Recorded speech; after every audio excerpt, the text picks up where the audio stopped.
The former mayor of New York hit out at North Korea, saying Kim was desperate when Trump canceled the meeting on May 24. Speaking at a business conference in Israel, he praised how the U.S. president is handling the country's foreign policy and how he is approaching to the historical encounter with the North Korean dictator, planned for June 12 in Singapore.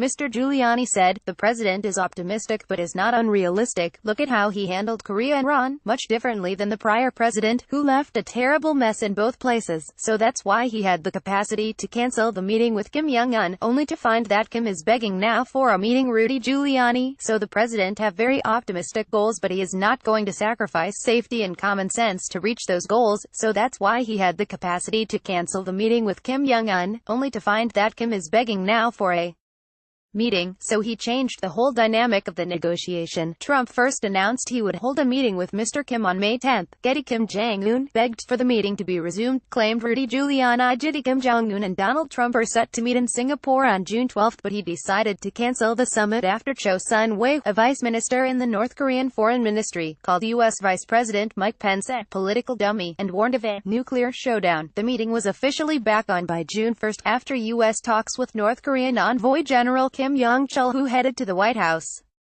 Mr. Giuliani, a strong supporter of Israel, said the attitude adopted by Trump with North Korea should be used also with the Palestinian authorities to solve the decade-long crisis in Gaza.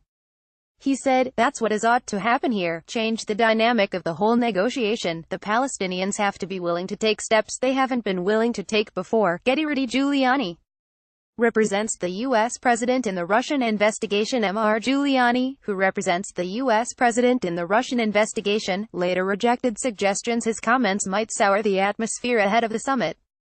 He said, "It is pointing out that the president is the stronger figure, and you're not going to have useful negotiations unless he accepts that," saying. Kim quickly expressed willingness to discuss the denuclearization of the Korean peninsula after Trump pulled out of the meeting. He said, "That's what I mean by begging for it.